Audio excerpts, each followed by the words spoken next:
What's up everyone, this is The Division Underground DLC, and of course it's with none other than your very own PSGD, brought to you by the power of PlayStation and Share Factory. So, it launched 2 weeks ago now. It was a month exclusive on the Xbox One, and now PlayStation 4 players are managing to get their hands on it. I've had a little bit of time with it now, enough to sort of formulate a bit of an opinion for you, and I thought I'd do a bit of a chat about it. So the biggest thing for me with The Division was everything in the game, The Division, without the DLC, felt very peacekeeping and sort of supportish, right? So we kind of knew that something had whipped through Manhattan and it was a deadly virus, it was circulated by some people, and now we're sort of trying to save the city.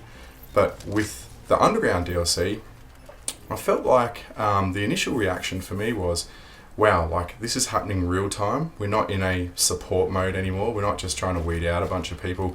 Like something's just happening right now. And I found that it changed the tempo of how I wanted to play. Like I sort of watched it and went, whoa, geez, this is like crazy. Like something's going on right now. It's not like go to this district, get the cleaners, get the gear, and then come back. So that was my first thing that I noticed with this DLC.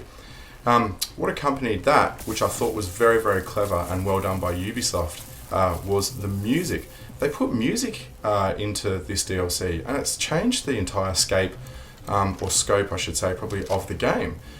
Because you have this up-tempo, serious, engrossing music, it's like, far out, something serious is really, really happening, and I've got to get onto this, right? So I thought it created a really, really good atmosphere and something which is, I think, vastly different to what the original game was. Now, as we can see here, I'm sort of running through a couple of the levels, and you got to say, like, visually, these guys have done a very, very impressive job on the entirety of this game. The amount of detail which is in it is, for the size of the game, I think it is extremely impressive. I mean, if you look at like the individual slabs of concrete on there, there's like dirt and there's paint and there's envelopes and bits of paper and whatnot.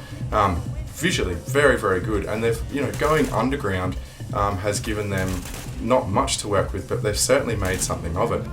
So coming out of that part, I guess, is like the level design. One of the things I noticed straight away with regard to this DLC was just the level design. It's very tight and it's restricted. Like if you get bottlenecked by anything, then you really do pay. And it's really, really important that you roam with a team. One thing I did notice whilst I was playing with some friends is like the AI has changed. They're coming from different angles at you now, which is interesting. And they also really work hard to segregate you. Once you get segregated, you're done. Like it's literally all over. So if you can stay in a tight team, that really, really helps. Now, that's different to the regular game, in my opinion. So the next part is they've also managed to include some better gear sets, some better weapons. The bosses drop a lot more gold gear, which is a benefit. It was one of the big whinges in the original game. Just there wasn't enough gold drops, and then the DZ was wound up too intense, and people could go there and farm it too easily. I think they've sort of like got the balance right this time around. And upon that, like we can see a bit of a gear drop there and the XP and whatnot. That's really helped the game, and there's actually a leveling system inside this. Don't really know if it's necessary or not. I'm not really sure. This is your third level, the regular game level, the DZ level, and then of course the underground level. But whenever you go up a level, you now get a weapons cache, and when you unravel that cache, you usually get some sort of high-powered weapon out of it. Now it is $22.95. Is it worth it? I don't really think so. Fundamentally, the game is still the same, but it is there for the people who are hardcore into the Division. If this was priced about the $12 mark, I'd be pretty impressed. But anyway, that's my 4-minute wrap up with your one and only PSGD. Thanks for taking the time to watch, and until next time, guys, enjoy the PlayStation game.